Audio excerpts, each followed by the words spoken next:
ನಮ್ಮನ್ನು ಬಹಳವಾಗಿ ಪ್ರೀತಿಸುವಂತ ನಮ್ಮ ಪ್ರಿಯ ಪರಲೋಕದ ತಂದೆ, ಈ ಮುಂಜಾನೆ ವೇಳೆ ನಿನ್ನ ವಾಕ್ಯವನ್ನು ಧ್ಯಾನಿಸಲಿಕ್ಕೆ ಬಂದಿರುವ ನಿನ್ನ ಮಕ್ಕಳದ ನಮ್ಮನ್ನ ನಿನ್ನ ಪವಿತ್ರ ಕರಗಳಿಗೆ ಸಮರ್ಪಿಸಿ ಬೇಡಿಕೊಳ್ಳುತ್ತೇವೆ. ಆತ್ಮ ಸ್ವರೂಪನ ದೇವರೇ, ಆಲೋಚನೆ ಕರ್ತನಾದ ಯೇಸುವೇ, ನಿನ್ನ ಪವಿತ್ರ ಪಾದದ ಕೆಳಗಡೆ ಸಮರ್ಪಿಸ್ತಾ ಇದ್ದೇನೆ. ಆತ್ಮನ ಮೂಲಕವಾಗಿ ಮಾತನಾಡು, ಕೃಪೆ ತೋರಿಸು, ದಯ ತೋರಿಸು, ದಯವುಳ್ಳಸ್ತವನ್ನು ಚಾಚು, ಮಹಿಮೆಯನ್ನು ತುಂಬಿಸು, ವಾಕ್ಯ ಎಲ್ಲರಿಗೂ ಅರ್ಥವಾಗುವಂತೆ ಮಾತನಾಡು, ಯೇಸು ನಾಮದಲ್ಲಿ ತಂದೆಯೇ. ಎಲ್ಲರೂ ಸರಿ ಆಮೆನ್. ಯೆಹೋಶುವನ ಮೂಲಕವಾಗಿ ಪಟ್ಟಣಗಳನ್ನು ಜಯಿಸುವಂತ ಶಕ್ತಿಯನ್ನು ಕೊಟ್ಟನ. ನಂಬರ್ 4, ಯೆಹೋಶುವನಿಗೆ ಏನ್ ಮಾಡಿದ ದೇವರು ಗೊತ್ತಾ ಪ್ರಿಯರೇ? ಈ 3 ಕಾರ್ಯ ಯೆಹೋಶುವನು ಮಾಡೋದಕ್ಕಾಗಿ ಪಟ್ಟಣಗಳ ಮೇಲೆ ಜಯಶಾಲಿಯನ್ನಾಗಿ ಮಾಡಿದನು. ನಾನು ಅಲ್ಲಿದ್ದೆ. 10 ಜನರು ಒಂದು ರೀತಿಯ ವಾರ್ತೆ ತಗೊಂಬಂದ್ರು, 2 ಮಾತ್ರ ಒಂದು ವಾರ್ತೆ ತಗೊಂಬಂದ್ರು. 2ರಲ್ಲಿ ಒಬ್ಬ ಈತ ಯೆಹೋಶುವ, ಇನ್ನೊಬ್ಬ ಕಾಲೇಬ. ಯೆಹೋಶುವ ಕಾಲೇಬ ಮಾತ್ರ ಹೇಳ್ತಾರೆ. 10 ಜನ ಹೇಳ್ತಾರೆ ನಾವು ಊರಿಗೆ ಗೆಲ್ಲಕ್ಕಾಗಲ್ಲ, ಆ ಊರನ್ನ ಸೋಲ್ಸಕ್ಕಾಗಲ್ಲ, ಆ ಜನರ ಮೇಲೆ ಯುದ್ಧ ಮಾಡೋ ನಮ್ಮ ಕೈಲಿ ಆಗಲ್ಲ ಅಂತ 10 ಜನ ಸುದ್ದಿ ತಗೊಂಬಂದು ಸೋಲಿನ ಮಾತು ಹೇಳ್ತಾರೆ. ಆದ್ರೆ 2 ಮಾತ್ರ, ಯೆಹೋಶುವ ಕಾಲೇಬ ಮಾತ್ರ, ಇಲ್ಲ ಮೋಸೆ, ನಮ್ಮ ದೇವರು ಅವ್ರ ಮೇಲೆ ಯುದ್ಧ ಮಾಡಿ ಶಕ್ತಿ ಕೊಡ್ತಾನೆ, ನಾವು ಯುದ್ಧ ಮಾಡ್ತೇವೆ, ನಾವು ಗೆಲ್ತೇವೆ, ನಮ್ಮ ದೇವ್ರ ಜೊತೆ ಬರ್ತಾನೆ, ಬೇಡ ಸೋಲೋದು ಬೇಡ, ಗೆಲ್ತೇವೆ. ಈ ಧೈರ್ಯದ ಮಾತುಗಳನ್ನ, ಈ ನಂಬಿಕೆ ಮಾತುಗಳನ್ನ, ಈ ರೋಷವುಳ್ಳ ಮಾತುಗಳನ್ನ ಯೆಹೋಶುವನು ಮಾತಾಡ್ತಾ ಇದ್ದಾನೆ. ಹಲ್ಲೆಲೂಯಾ. ಇದರಲ್ಲಿ ಯಾರ ಬಗ್ಗೆ ಧ್ಯಾನಿಸ್ತಾ ಇದ್ದೇವೆ? ಯೆಹೋಶುವ. ಈ ಯೆಹೋಶುವನಿಗೆ ದೇವರು ಎಂತ ಜವಾಬ್ದಾರಿ ಕೊಟ್ಟನು. ದೇವರು ಮೋಸೆಗೆ ಹೇಳ್ತಾನೆ, ನೀನು ಸಾಯಿಗೆ ಮುಂಚಿತವಾಗಿ ಒಬ್ಬ ವ್ಯಕ್ತಿಯನ್ನು ನಾಯಕನಾಗಿ ನೇಮಿಸು. ನೀನು ಯಾರು ನೇಮಿಸ್ಬೇಕಂತ ಆಲೋಚನೆ ಮಾಡ್ಬೇಕು. ಮೋಸೆ, ಯಾರು ನೇಮಿಸ್ಬೇಕು ಅನ್ಕೊಂಡಿದ್ದೀನಿ ನೀನು? ನಿನ್ನ ಮನಸ್ಸಲ್ಲಿ ನಿಮ್ಮ ಸಂಬಂಧಿಕರು, ನಿನ್ನ ಮಕ್ಕಳು, ನಿನ್ನ ಮೊಮ್ಮಕ್ಕಳು, ಇಲ್ಲ ನಿನಗೆ ಯಾರೋ ಬಂಧುಗಳು ಅವ್ರು ನೇಮಿಸ್ಬೇಕು ಅನ್ಕೊಂಡಿಯಾ? ಅವ್ರು ಯಾರು ಕೂಡ ನನ್ನ ಕರೆಗೆ ಯೋಗ್ಯರಲ್ಲ, ಅವ್ರು ಯಾರು ಕೂಡ ನನ್ನ ಸ್ವರಕ್ಕೆ ಕಿವಿಗೊಟ್ಟವರಲ್ಲ. ನಿನ್ನ ಜೊತೆಯಲ್ಲಿ ಯೆಹೋಶುವನು ಮೋಸೆ ಜೊತೆಯಲ್ಲಿ ಮೋಸೆ ಸಾಯುವವರೆಗೂ ಮೋಸೆ ವಿರುದ್ಧವಾಗಿ ಒಂದು ಮಾತು ಮಾತಾಡಲಿಲ್ಲ ಅಂತ ಐತೆ ಬೈಬಲ್ ವಾಕ್ಯ. ಮೋಸೆ ಈ ಲೋಕ ಬಿಡೋವರೆಗೂ ಮೋಸೆ ವಿರುದ್ಧವಾಗಿ ಸ್ವಂತ ಮಕ್ಕಳೇ ಮಾತಾಡಿದ್ರು, ಸ್ವಂತ ಅಕ್ಕ ಮಾತಾಡಲು ವಿರುದ್ಧವಾಗಿ. ಮಿರ್ಯಾಮಳು ಮಾತಾಡ್ಲಿಲ್ವಾ? ಮಾತಾಡ ಕೈ ತಂದು ಬಂತ.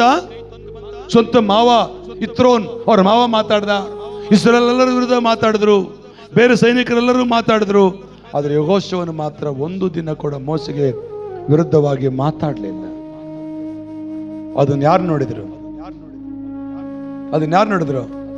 ಗಟ್ಟೆಗಡೆ ಯಾರು ನೋಡಿದ್ರು? ದೇವರು ನೋಡಿದ್ರು.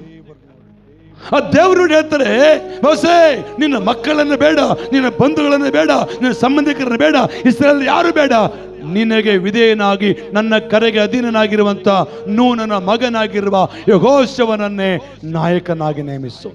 ಬೈಬಲ್ ತೆಗಿರಿ, ಅರಣ್ಯಕಾಂಡ ಪುಸ್ತಕದಲ್ಲಿ ಆ ಮಾತು ನಾವು ನೋಡಬಹುದು. ಪ್ರಿಯ ಜನರೇ, ಅರಣ್ಯಕಾಂಡ ಪುಸ್ತಕ 27ನೇ ಅಧ್ಯಾಯದಲ್ಲಿ ಒಂದು ಮಾತಿದೆ. Thank you Jesus.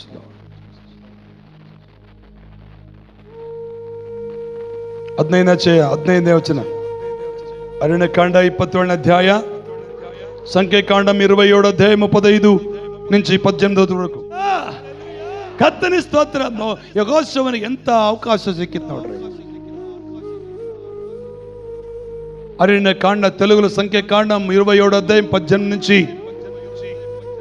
15 నుంచి చదువుకుంటూ వెళ్తే అక్కడ ఒక మాట రాయబడింది, యెహోషువను ఆత్మవర సంపన్నను.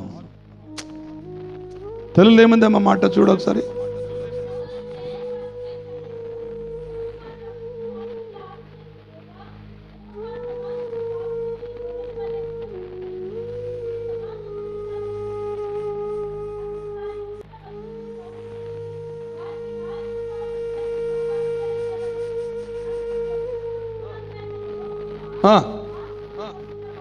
ఆత్మలను పొందినవాడు.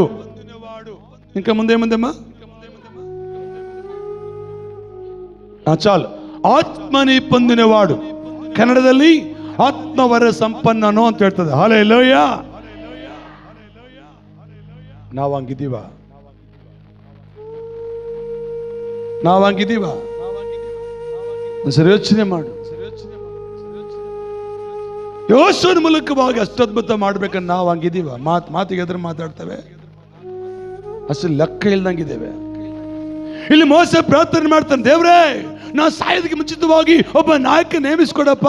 ಯಾರು ನೇಮಿಸ್ಬೇಕು, ಯಾರನ್ನ ಆಯ್ಕೆ ಮಾಡಬೇಕು? ಅಲ್ಲಿ ಯಾರು ಪ್ರಾರ್ಥನೆ ಮಾಡ್ತಾರೆ? ಮೋಸ ಪ್ರಾರ್ಥನೆ ಮಾಡ್ತಾ ಇದ್ದಾನೆ.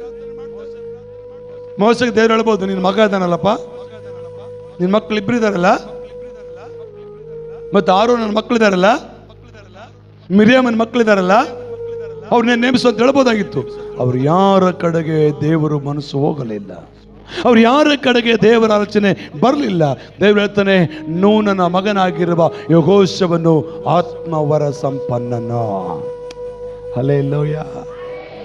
ಯಾವ ಸಂಪನ್ನನೋ? ದೇವರ ಆತ್ಮವರ ಸಂಪನ್ನನು ಆಗಿರುವುದರಿಂದ ಅವನನ್ನ ನೀನು ಅಧಿಕಾರವನ್ನು ಕೊಟ್ಟು ನೇಮಿಸು. ಅವನು ಮಾತ್ರ ನನ್ನ ಜನರನ್ನ ಮುನ್ನಡೆಸಬಲ್ಲನು, ಅವನು ಮಾತ್ರ ನನ್ನ ಕಾರ್ಯವನ್ನ ನೆರವೇರಿಸಬಲ್ಲನು ಅಂತ ಯಾರು ಹೇಳ್ತಾರೆ ಈ ಮಾತನ್ನ? ಮೋಸೆ ಅಲ್ಲ. ಮೋಸೆ ಪ್ರಾರ್ಥನೆ ಮಾಡ್ತಾನೆ. ಇನ್ನೊಂದ್ಸರಿ ನೋಡ್ರಿ ವಾಕ್ಯಲ್ಲಿ 15ನೇದಕ್ಕೆ ಮತ್ತೆ ಬಂದು ಯಾರು ಪ್ರಾರ್ಥನೆ ಮಾಡ್ತಾರಲ್ಲಿ? ಓದಮ್ಮ. ಆ ಯೆಹೋವನೇ ಎಲ್ಲ ಮನುಷ್ಯರ ಆತ್ಮಗಳ ದೇವರೇ, ನಿನ್ನವರಾದ ಈ ಸಮೂಹದವರು ಕುರುಬನಿಲ್ಲದ ಕುರಿಗಳಂತೆ ಆಗಬಾರದು. ಆದ್ದರಿಂದ ಅವರ ಕಾರ್ಯಗಳನ್ನು ನಿರ್ವಹಿಸುವುದಕ್ಕೂ ನಾಯಕನಾಗಿ ಅವರ ಮುಂದೆ ಹೊರಡುವುದಕ್ಕೂ ಅವರನ್ನು ಹಿಂದಕ್ಕೆ ಕರೆಕೊಂಡು ಬರುವುದಕ್ಕೂ ಒಬ್ಬ ಪುರುಷನನ್ನು ನೇಮಿಸಬೇಕೆಂದು ಬೇಡಿಕೊಂಡನು. ಮೋಸೆ ಪ್ರಾರ್ಥನೆ ಮಾಡ್ತಾ ಇದ್ದಾನೆ, ಯಾರು ನೇಮಿಸಲಿ ಪ್ರಭು? ಯಾರಪ್ಪ, ಯಾರನ್ನ ಆಯ್ಕೆ ಮಾಡಬೇಕು? ನೀನೇ ಆಯ್ಕೆ ಮಾಡಿ ಕೊಡು ಅಂತ ದೇವರ ಹತ್ರ ಮೋಸೆ ಪ್ರಾರ್ಥನೆ ಮಾಡಿದ್ರೆ, ಮೋಸೆಗೆ ಹೇಳ್ತಕ್ಕಂಥ ಮಾತನ್ನು ಗೊತ್ತಾ? ನೂನನ ಮಗನಾಗಿರುವ.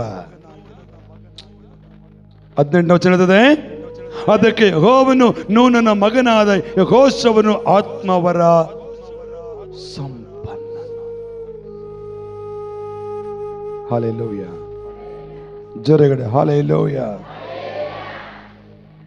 ಯಾವ ಸಂಪನ್ನನು? ಆತ್ಮವರ ಸಂಪನ್ನ. ಇದೇ ಮಾತನ್ನ ಫರೋಹ ರಾಜ ಕೂಡ ಯೋಸೇಫನಿಗೆ ಹೇಳ್ತಾನೆ, ಈತನಲ್ಲಿ ದೇವರಾತ್ಮ ಉಂಟಲ್ಲ, ಇವನಿಗಿಂತ ಬುದ್ಧಿವಂತ ನಮಗೆ ಯಾರು ಸಿಕ್ಕಾರು ಅಂತಾನೆ. ಆದಿಕಾಂಡ ಪುಸ್ತಕ 41ನೇ ಅಧ್ಯಾಯದಲ್ಲಿ ಯೋಸೇಫನ ಕೂಡ ಈ ಮಾತು ಹೇಳ್ತಾರೆ. ನೋಡ್ರಿ ಒಂದ್ಸರಿ ತೆಗಿರಿ, ಆದಿಕಾಂಡ 41:38ನೇ ವಚನದಲ್ಲಿ ನೋಡ್ರಿ. ಬೇಗನೆ ಮುಂದುವರಿಯೋಣ.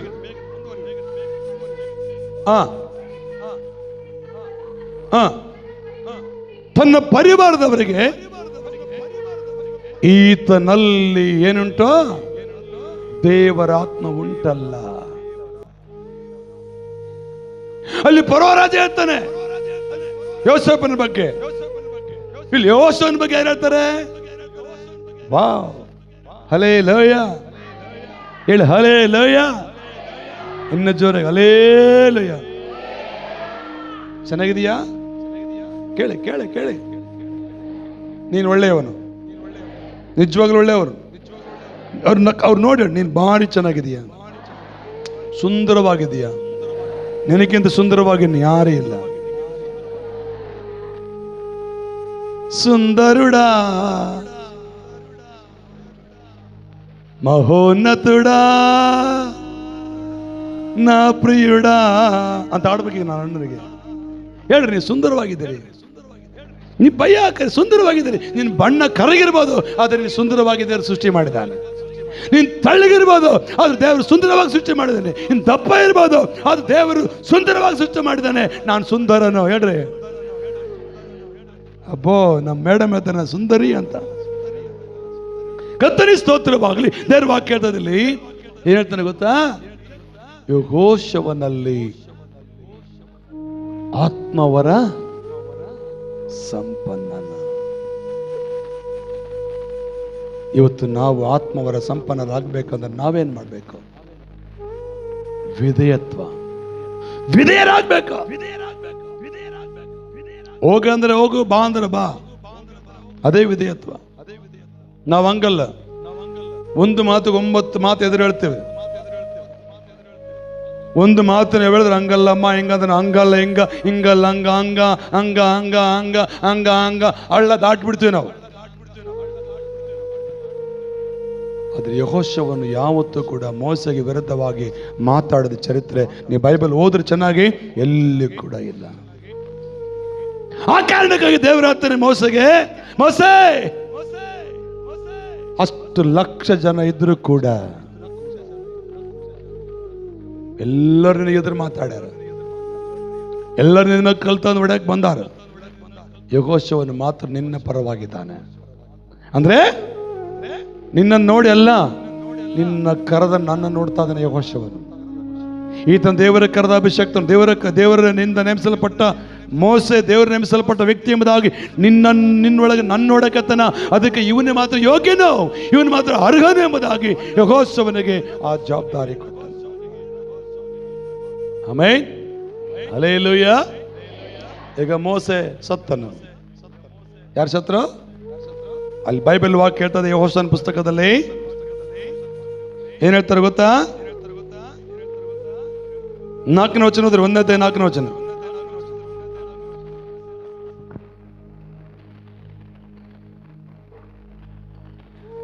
ಒಂದು 16. ಅವರು ಯೆಹೋಶುವನಿಗೆ, ನೀನು ನಮಗೆ ಆಜ್ಞಾಪಿಸಿದನೆಲ್ಲ ಮಾಡಿವೆವೋ, ಎಲ್ಲಿಗೆ ಕಳಿಸಿದರು ಹೋಗುವೆವೋ.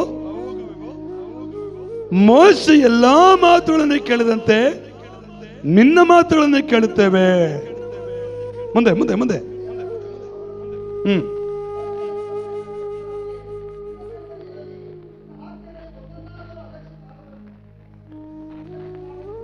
ಅಲಕ್ಷ್ಯ ಮಾಡಿ ನಿನ್ನ ವಿಧಿಗಳನ್ನು ಎದುರಿಸುವವನು ಸಾಯತಕ್ಕವನೇ, ಸ್ಥಿರಚಿತ್ತನಾಗಿರು, ಧೈರ್ಯದಿಂದಿರು ಎಂದು ಹೇಳಿದರು. ಈ ಮಾತನ್ನು ಯಾರು ಹೇಳ್ತಾರೆ? ಇಸ್ರಾಯೇಲ್ರು ಹೇಳ್ತಾರೆ, ಪ್ರಜೆಗಳು ಹೇಳ್ತಾರೆ. ನೀನೇನ್ ಭಯಪಡಬೇಡ ಯೆಹೋಶುವನೇ ಅಂದ್ರೆ ಜನರಿಗೆ ಗೊತ್ತಾಯ್ತು. ಮೋಸೆಗೆ ನಾವು ಎದುರು ಮಾತಾಡಿವಿ, ಮೋಸೆಗೆ ಬಹಳ ನೋಯಿಸ್ಬಿಟ್ಟಿವಿ, ಮೋಸೆಗೆ ವಿರುದ್ಧವಾಗಿ ಮಾತಾಡಿವಿ, ಮತ್ತೆ ಈತನ ವಿರುದ್ಧವಾಗಿ ಮಾತಾಡಿ ನಮ್ಮ ನಡ್ಸೋರು ಯಾರಿಲ್ಲ ಅಂತ ಗೊತ್ತಾಗಿ, ಯಾಕೆ ಯೆಹೋಶುವನ ವಿರುದ್ಧವಾಗಿ ಜನ ಮಾತಾಡಿಲ್ಲ? ಯೆಹೋಶುವನ ವಿರುದ್ಧವಾಗಿ ಇಸ್ರಾಯೇಲರು ಮಾತಾಡಿದೆಲ್ಲ ನೈತಾ? ನೀ ಬೈಬಲ್ ಓದ್ರಿ, ಮೋಸೆಗೆ ವಿರುದ್ಧವಾಗಿ ಮಾತಾಡಿದ್ದಾರೆ. ಎಲ್ಲಿ ಮಾತಾಡಿದ್ರು? ಕೆಂಪು ಸಮುದ್ರ ಅಡ್ಡ ಬಂದಾಗ, ಹಿಂದೆ ಶತ್ರುವಿನ ಸೈನ್ಯ ಬಂದಾಗ ಮೋಸೆ ಮೇಲೆ ಎಲ್ಲರೂ ಕಲ್ಲು ಹಿಡ್ಕೊಂಡ್ ಬರ್ತಾರೆ. ಮೋಸೆ, ಇದನ್ನ ಡೇವಿಡ್ ಅಂಕಲ್ ಕಳೆದ ಆಚವಾರ ಹೇಳಿದ್ರು ವಾಕ್ಯ ನೆನಪೈತಾ? ಅದು ಆ ವಾರಕ್ಕೆ ಸರಿ ಸರ್, ಈ ವಾರಕ್ಕೆ ಯಾಕೆ ತಗೊಂಡ್ಬರ್ತಾರೆ ಅಂತಾರೆ. ಆದ್ರೆ ಮೋಸೆಗೆ ವಿರುದ್ಧವಾಗಿ ಮಾತಾಡಿದ್ರು ಜನರು. ಮೋಸೆ, ನಮಗೆ ಐಗುಪ್ತದಲ್ಲಿ ಸಮಾಧಿ ಇದ್ದಿಲ್ಲ, ಅಡವಿಯಲ್ಲಿ ನಮ್ಮ ಸಾಯಸಕ್ಕೆ ತಗೊಂಡ್ಬಂದಿಯಾ? ನಮ್ಮ ಮುಂದೆ ಹೋಗ್ಬೇಕಂತ ಸಮುದ್ರ ಇದೆ, ಹಿಂದೆ ಶತ್ರುವಿನ ಸೈನ್ಯ ಇದೆ. ಹಿಂಗೆಲ್ಲ ಮೋಸೆಗೆ ವಿರುದ್ಧವಾಗಿ ಮಾತಾಡಿದ್ರು. ಲಾಸ್ಟಿಗೆ ಕಲ್ಲು ತಗೊಂಡು ಹೊಡಕ್ ಬಂದ್ರಂತೆ ಮೋಸೆಗೆ. ವಿಮೋಚನೆ ಕಾಂಡ ಪುಸ್ತಕದಲ್ಲೇ ಮಾತಿದೆ. ಆದ್ರೆ ಯೆಹೋಶುವನ ಎಲ್ಲೂ ಕೂಡ ಕಲ್ಲಲ್ಲ, ನಾಲಿಗೆ ಕೂಡ ಎತ್ತಿಲ್ಲ ಯಾರು. ಹಲ್ಲೆಲೂಯಾ. ನಾಲಿಗೆ ಕೂಡ ಬಿಚ್ಚಿಲ್ಲ. ಯಾಕೆ? ಯೆಹೋಶುವನಲ್ಲಿ ಆತ್ಮವರ ಸಂಪನ್ನನ. Hallelujah, hallelujah. ಯೆಹೋಶುವನು ಆತ್ಮವರ ಸಂಪನ್ನನು. ಅದಕ್ಕಾಗಿ ಅವನ ಮುಂದೆ ಯೆರಿಕೋ ಪಟ್ಟಣ ನಿಂತ್ಕೊಳ್ಳೋಕ್ಕಾಗಲಿಲ್ಲ. ಅವನ ಮುಂದೆ ಸೂರ್ಯ ಚಂದ್ರನು ನಿಂತ್ಕೊಂಡ್ವು. ಇವತ್ತು ನಾನು ಏನ್ ಹೇಳಲಿಕ್ಕೆ ಭಾವಿಸ್ತೇನೆ, ನನ್ನ ಪ್ರಿಯ ದೇವಜನರೇ, ಯೆಹೋಶುವನ ದೇವರೇ ನನ್ನ ದೇವರು. ಆದ್ರೆ ನಾವು ಯಾಕೆ ನಿಧಿ ಸ್ಥಿತಿಲಿದ್ದೀವಿ? ಕಾರಣ ಏನು ಗೊತ್ತಾ? ನಂಬರ್ 1, ಮುಗಿಸ್ತೀನಿ ಮಂಜಮ್ಮ, ಆಟೋ ಸಿಗ್ತಾವ, ಏನ್ ಭಯಪಡ್ಬೇಡ. ಅದಕ್ಕೆ ನೀವು ಹಂಗೆ ಗೋಣ್ ತಿರುಗಬೇಕಂತಾನೆ ನಾನು ಅಲ್ಲಿ ಇಟ್ಕೊಂಡ್ರೆ ಟೈಮ್ ಇಲ್ಲ ಹಾಕಿರ ಅನ್ಕೋ, ಇನ್ನು ನಾನು ಯಾರು ನೋಡಲ್ಲ, ಅದನ್ನೇ ನೋಡೋಕ್ಕಿಂತ ಟಿಂಗ್ ಟಿಂಗ್ ಟಂಗ್ ಟಂಗ್ ಬಡ್ಕೊಳ್ಳೋದು. ಏನು ಬಾಬಾ ಚಿಕನ್ ಮಾಡಬೇಕು ಮಟನ್ ಮಾಡಬೇಕು ಮನೆಗೆ ಗೊತ್ತಿಲ್ಲ, ಪರವಾಗಿಲ್ಲ ಮುಗಿಸ್ತೇನೆ. ಗಮನಿಸ್ರಿ, ಈಗ ಊಟಕ್ಕೆ ಇಟ್ಟ ಮೇಲೆ ಓಟ್ 9 ಸುಮ್ಮನೆ ಇರ್ಬೇಕಿಲ್ಲಮ್ಮ. ಊಟಕ್ಕಿಟ್ಟು ಜಲ್ದಿ ಉಣ ನೋಡ್ಬೇಕಾಯ್ತು ಹೋಗ್ಬೇಕಾ? ಅದಕ್ಕೆ 9 ಸುಮ್ಮನೆ ಮಾರಾಯ ಅಂತಾರೆ ನೋಡ್ರಿ. ಹಂಗ ವಾಕ್ಯ ಮುಗದ ಸುಮ್ಮನಿರ್ಬೇಕು ನೀವು. ಹಲ್ಲೆಲೂಯ. ನನ್ನ ಪ್ರಸಂಗ ಮುಗಿಯತ್ತ ನೀವೇನ್ ಮಾಡ್ಬೇಕು? ಇರ್ಲೇಬೇಕು. ಅದು ನಿರ್ಬಂಧವಾಗಿಯೋ ಇಲ್ಲ ಪ್ರೀತಿಯಾಗಿ ಕೂತ್ಕೊತಿರೋ ಅದು ನಿಮ್ಮ ಕೆಲಸ. ಅದು ಕರ್ತನ ವಾಕ್ಯ ಇರ್ತದೆ. ಯೆಹೋಶುವನು ಆತ್ಮವರ ಸಂಪನ್ನ. ಮುಂದೆ ನೋಡಿದ್ರೆ ಮತ್ತೆ ಯೆಹೋಶುವ ಏನಾಗಿದ್ದಾನಂದ್ರೆ ಯೆರಿಕೋ ಪಟ್ಟಣಗಳನ್ನ ಆಯುಧಗಳಿಲ್ಲದೆ ಜಯಿಸಿದನು. ಆಮೇಲೆ 6ನೇ ಅಧ್ಯಾಯದಲ್ಲಿ ಬಂದು ನೋಡ್ತೇವೆ ನಾವು. ಯೆಹೋಶುವನ ಪುಸ್ತಕ 6ನೇ ಅಧ್ಯಾಯ ಬಹಳ ವಚನಗಳುಂಟು. ಎಲ್ಲವನ್ನು ತೋರ್ಸಕ್ಕೆ ಆಗದಿರೋದ್ರಿಂದ ನಾನು ಬೇಗ ಮುಗಿಸ್ಲಿಕ್ಕೆ ಭಾವಿಸ್ತೇನೆ. ಪಾಪ ನಿಮ್ಮ ಪರಿಸ್ಥಿತಿಯನ್ನು ಅರ್ಥ ಮಾಡ್ಕೋಬೇಕಲ್ಲ. 26ನೇ ಅಧ್ಯಾಯ 20ನೇ ವಚನವನ್ನು ಒಂದ್ಸಲ ನೋಡೋಣ. ಎಲ್ಲ ಇರ್ಬೋದು ನಿಮಗೆ. 20ನೇ ವಚನ ಓದೋಣ. ಯೆಹೋಶುವ 6 ಅಧ್ಯಾಯము 20 వచనం.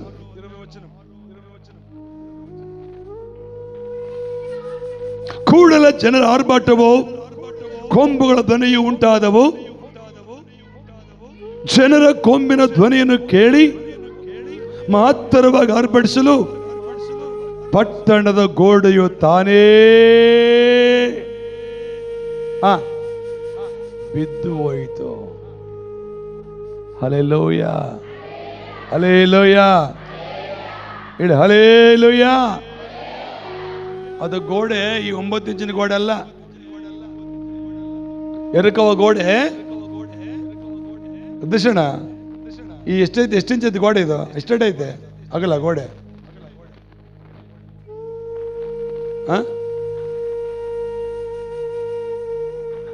ಎಷ್ಟೈತಪ್ಪ? 9 ಇಂಚು. ಎಷ್ಟೈತೆ ಸ್ವಾಮಿ? ನನ್ನ ಮೇಸನ್ ಕಡಿಯ ಕುಯ್ ಕುಯ್ ಎಂಬುದು ಕೇಳು. ಎಷ್ಟು ಸೌಂಡ್ ಬರ್ಬೇಕು, ಯಾವ್ದು ಕಟ್ತಾರೆ ಅಲ್ಲ. ಹಳೆ ಕಾಲದ ಗೋಡೆ ಎಷ್ಟಿರ್ತಾವೆ? ಕಲ್ಲಿನ ಗೋಡೆ 18 ಇಂಚ್ ಇರ್ತಾವೆ.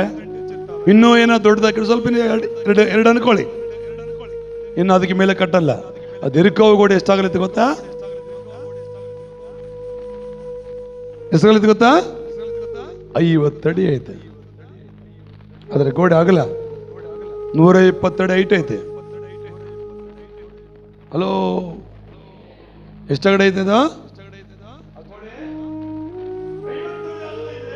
120 ಅಡಿ ಎತ್ತರ ಇದೆ. ಅದನ್ನ ಹೊಡಿಲಿಕ್ಕೆ JCB ಎಷ್ಟು ಬೇಕು, ಮಿಷಿನ್ ಎಷ್ಟು ಬೇಕು. ಆದ್ರೆ ಯೆಹೋಶುವನು ದೇವರ ಕರೆಗೆ ವಿಧೇಯನಾದನು. ಯೆಹೋಶುವನು ದೇವರ ವಾಕ್ಯಕ್ಕೆ ವಿಧೇಯನಾದನು. ಯೆಹೋಶುವನು ದೇವರ ಸ್ವರಕ್ಕೆ ಕೇಳಿಸ್ಕೊಂಡನು. ಯೆಹೋಶುವನು ಆತ್ಮವರ ಸಂಪನ್ನನಾಗಿ ನಡೆದದಕ್ಕಾಗಿಯೇ ಯೆಹೋಶುವನ ಸೈನ್ಯದವರು ಸ್ತುತಿ ಪದಗಳ ಮೂಲಕ ಕರ್ತನನ್ನು ಕೊಂಡಾಡಿದಾಗ ಯೆರಿಕೋ ಗೋಡೆ ತಾನೇ ತಾನೇ ತಾನೇ ಬಿದ್ದು ಹೋಯಿತು. ಗಟ್ಟಿಯಾಗಿ ಶಬ್ದ ತಟ್ಟೋಣ, ಇನ್ನೂ ಶಬ್ದವಾಗಿ. Hallelujah, hallelujah. ಕಾರಣ ಆತ್ಮವರ ಸಂಪನ್ನನಾಗಿದ್ದನು. ಇವತ್ತು ನಿನ್ನ ಮುಂದೆ ಕೂಡ ಅಂತ ಗೋಡೆಗಳು ಉಂಟು. ನಿನ್ನ ಮುಂದೆ ಏನು ಗೋಡೆ ಇದಾವೆ? ಕೆಲವರ ರೋಗ ಎಂಬ ಗೋಡೆ ಇದೆ. ಈ ರೋಗ ನಾನು ಏನ್ ಮಾಡ್ತದೋ ರೋಗ ಎಂಬ ಗೋಡೆ. ಇನ್ನು ಕೆಲವರಿಗೆ ಪಾಪ ಎಂಬ ಗೋಡೆ. ಇನ್ನು ಕೆಲವರಿಗೆ ಕಷ್ಟ ಎಂಬ ಗೋಡೆ. ಇನ್ನು ಕೆಲವರಿಗೆ ಕುಟುಂಬದಲ್ಲಿ ಸಮಾಧಾನ ಇಲ್ಲ, ಐಕ್ಯತೆ ಇಲ್ಲ, ಗಂಡನ ಮಾತು ಹೆಂಡತಿಗಿಲ್ಲ, ಹೆಂಡತಿ ಮಾತು ಗಂಡನಿಗಿಲ್ಲ, ಅದೊಂದು ಗೋಡೆ. ಇನ್ನು ಕೆಲವು ಮನೆಯಲ್ಲಿ ಮಕ್ಕಳು ಮಾತು ಕೇಳ್ತಾ ಇಲ್ಲ, ಅದೊಂದು ಗೋಡೆ. ಇನ್ನು ಕೆಲವು ಮಕ್ಕಳು ಎಷ್ಟು ದುಡಿದ್ರು ಕೂಡ ಸಾಲ ತೀರ್ಸಕ್ಕಾಗ್ತಾ ಇಲ್ಲ, ಸಾಲದ ಮೇಲೆ ಸಾಲ ಮಾಡ್ತಾರೆ, ತೀರಿಸ್ತಾ ಇಲ್ಲ, ಅದೊಂದು ಗೋಡೆ. ಈ ಗೋಡೆಗಳು ಬಿದ್ದೋಗ್ಬೇಕಂದ್ರೆ ಯೆಹೋಶುವನ ಹಾಗೆ ಸ್ತುತಿಸು, ಯೆಹೋಶುವನ ಹಾಗೆ ಪ್ರಾರ್ಥಿಸು, ಯೆಹೋಶುವನ ಹಾಗೆ ಕರ್ತನ ಮಾತಿಗೆ ವಿಧೇಯನಾಗು. ಆ ಗೋಡೆಗಳನ್ನ ದೇವರೇ ಮುರಿದಾಕಲಿಕ್ಕೆ ಶಕ್ತನಾಗಿದ್ದಾನೆ.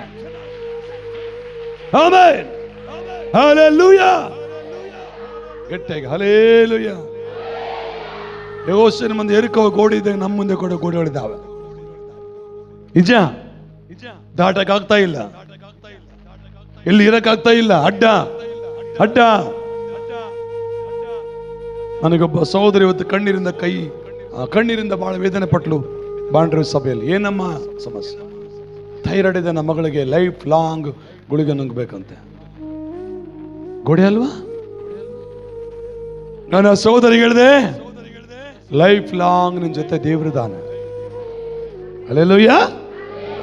ಆ ಗುಳಿಗೆ ನೋಡಬೇಡ, ಆ ಡಾಕ್ಟರ್ ಹೇಳಿದ ಮಾತು ನಂಬಬೇಡ, ನಿನ್ನೊಳಗಿರೋ ದೇವರ ವಾಕ್ಯ ನಂಬು. ಯೆಹೋವನೇ ಆರೋಗ್ಯದಾಯಕನು, ಆರೋಗ್ಯವನ್ನು ಕೊಡಲಿಕ್ಕೆ ಅದನ್ನು ಶಕ್ತನ.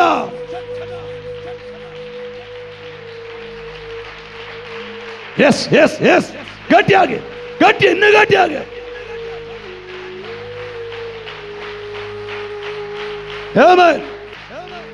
ಹಲ್ಲೆಲೂಯಾ. ಕರ್ತನಿಗೆ ಸ್ತೋತ್ರವಾಗಲಿ. ನಿನ್ನ ಮೇಲೆ ದೇವರಾತ್ಮ ವರ ಸಂಪನ್ನಾಗಿದ್ದಾನೆ. ಅದು ನೀನೇನ್ ಮಾಡಬೇಕು? ನೀನೇನ್ ಮಾಡಬೇಕು?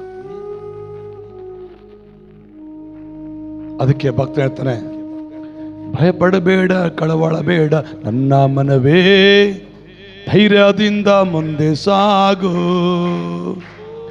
ಭಯಪಡಬೇಡ, ಕಳವಳಬೇಡ ನನ್ನ ಮನವೇ, ಧೈರ್ಯದಿಂದ ಮುಂದೆ ಸಾಗು.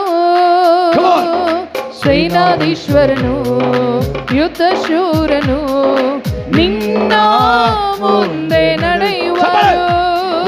ಸೇನಾಧೀಶ್ವರನು, ಯುದ್ಧ ಶೂರನು, ನಿನ್ನ ಮುಂದೆ ನಡೆಯುವರು. ಭಯಪಡಬೇಡ, ಕಳವಳಬೇಡ ನನ್ನ ಮನವೇ, ಧೈರ್ಯದಿಂದ ಮುಂದೆ ಸಾಗು. ಭಯಪಡಬೇಡ, ಕಳವಳಬೇಡ ನನ್ನ ಮನವೇ, ಧೈರ್ಯದಿಂದ ಮುಂದೆ ಸಾಗು. ನೋಡಿ ಏನನ್ನ ಪಡಬೇಡ, ಗೋಲ್ಯಾತನನ್ನು ನೋಡಿ ನೀ ಭಯ ಪಡಬೇಡ. ಎರಿಕೋವ ಗೋಡೆ ನೋಡಿ ನೀ ಭಯಪಡಬೇಡ. ಯುದ್ಧವು ನಿನ್ನದಲ್ಲ, ಯೆಹೋವನೇ ಯುದ್ಧ ಮಾಡುವ. ಯುದ್ಧವು ನಿನ್ನದಲ್ಲ, ಯೆಹೋವನೇ ಯುದ್ಧ ಮಾಡುವ. ಸೇನಾಧೀಶ್ವರನು, ಯುದ್ಧ ಶೂರನು, ನಿನ್ನ ಮುಂದೆ ನಡೆಯುವರು. ಸೇನಾಧೀಶ್ವರನು, ಯುದ್ಧ ಶೂರನು, ನಿನ್ನ ಮುಂದೆ ನಡೆಯುವರು. ಭಯಪಡಬೇಡ, ಕಳವಳಬೇಡ ನನ್ನ ಮನವೇ, ಧೈರ್ಯದಿಂದ ಮುಂದೆ ಸಾಗು. ಭಯಪಡಬೇಡ, ಕಳವಳಬೇಡ ನನ್ನ ಮನವೇ, ಧೈರ್ಯದಿಂದ ಮುಂದೆ ಸಾಗು. ಆಮೆನ್. ಹಲ್ಲೆಲೂಯಾ. ಯೆಹೋಶುವನ ಪ್ರಾರ್ಥನೆಯಿಂದ ಪ್ರಕೃತಿಯನ್ನ ಬದಲಾಯಿಸಿದನು. ಹಲೋ, ಯೆಹೋಶುವನ ಪ್ರಾರ್ಥನೆ ಏನು ಬದಲಾಯಿಸಿದನು? ಪ್ರಕೃತಿ. ಏನ್ ಪ್ರಕೃತಿ ಗೊತ್ತಾ? ಇಷ್ಟು ಗಂಟೆಗೆ ಒತ್ತುಟ್ಬೇಕು, ಇಷ್ಟು ಗಂಟೆಗೆ ಒತ್ತು ಮುಣಗ್ತತೆ, ಅದು ಪ್ರಕೃತಿ. ಹೌದು ಇಲ್ಲಮ್ಮ? ನಾನು ಮಾತಾಡೋಲ್ರಿ. ಹಾ, ಎಷ್ಟು ಗಂಟೆ ಒತ್ತು ಬಿಡ್ತದೆ? ಬೆಳಗ್ಗೆ 6 ಗಂಟೆ ಬಿಡ್ತದೆ. ಒತ್ತು ಮುಣಗಿದೆ ಯಾವಾಗ ಅನ್ಕೊಳ್ಳಿ, ಅದು ಪ್ರಕೃತಿ. ಆದ್ರೆ 6 ಗಂಟೆಗೆ ಹುಟ್ಟಿ 8-9 ಗಂಟೆಗೆ ಒತ್ತು ಮುಣಗಿದ್ರೆ ಹೆಂಗಂತಾರ? ಅದನ್ನ ಸ್ವಲ್ಪ ವಿರುದ್ಧನಾ? ಪ್ರಕೃತಿ ವಿರುದ್ಧ ಅಲ್ಲ? ಆದ್ರೆ ಯೆಹೋಶುವನ ಕಾಲದಲ್ಲಿ ಪ್ರಕೃತಿಯನ್ನ ಪ್ರಾರ್ಥನೆ ಮೂಲಕ ಬದಲಾಯಿಸಿದನು. ಅಮಲೇಕರು ಅಮೋರಿಯರ ಮೇಲೆ ಯುದ್ಧ ಮಾಡುತ್ತಿರ್ಬೇಕಾದ್ರೆ ಇಸ್ರಾಯೇಲರು ಮೇಲೆ ಯುದ್ಧಕ್ಕೆ ಬಂದಾಗ ಅಲ್ಲಿ ಅವ್ರು ಹೇಳ್ತಾರೆ, ಒತ್ತು ಮುಣದ್ರೊಳಗೆ ಯುದ್ಧದಲ್ಲಿ ಯಾರು ಗೆಲ್ತಾರೋ ಅವರೇ ಜಯಶಾಲಿಗಳಂತ. ಇವರು ಇಸ್ರಾಯೇಲ್ ಸ್ವಲ್ಪ ಜನ ಇದ್ದಾರೆ, ಶತ್ರುವಿನ ಸೈನ್ಯ ಬಹಳ ಜನ ಇದ್ದಾರೆ. ಏನ್ ಮಾಡಬೇಕು ದುಃಖ ತೋರಿಸ್ತಾ ಇಲ್ಲ. ಯುದ್ಧ ಮಾಡಿ ಯುದ್ಧ ಮಾಡಿ ಯುದ್ಧ ಮಾಡಿ ಮಧ್ಯಾಹ್ನ ಆಯ್ತು. ಏನಾಯ್ತು?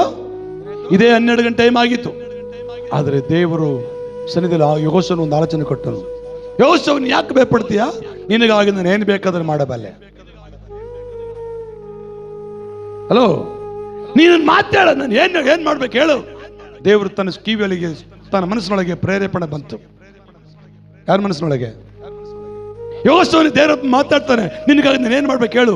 ನೀನು ಸ್ವಲ್ಪ ಜನದ ಭಯಪಡಬೇಡ, ಏನ್ ಮಾಡ್ಬೇಕು ಹೇಳು. ದೇವರು ಸನ್ನಿಧಿಯಲ್ಲಿ ಯೆಹೋಶುವನ ಹೇಳ್ತಾನೆ, ಸ್ವಾಮಿ, ನಾವು ಯುದ್ಧದಲ್ಲಿ ಗೆಲ್ಲುವ ತನಕ ಸೂರ್ಯ ಮುಂದೆ ಹೋಗಬಾರದು, ಚಂದ್ರ ಮುಣಗಬಾರದ. ಹಲ್ಲೆಲೂಯಾ.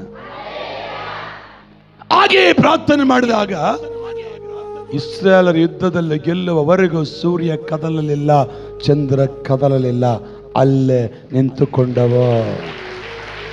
ಚಪ್ಪಳ ಕತ್ತನೆ ಗಟ್ಟಿಯಾಗಿ ತಟ್ರೆ.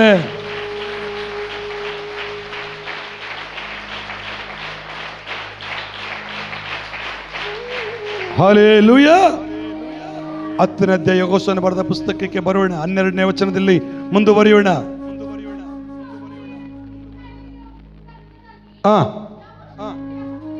ಯೆಹೋಶುವನಿಗೆ ಒಂದು ವಿಜ್ಞಾಪನೆ ಮಾಡಿದನು.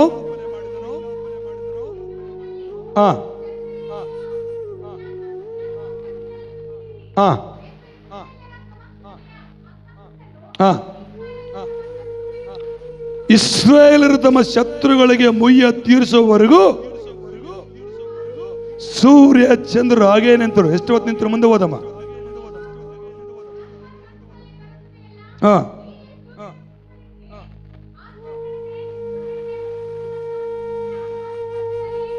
ವಾವ್!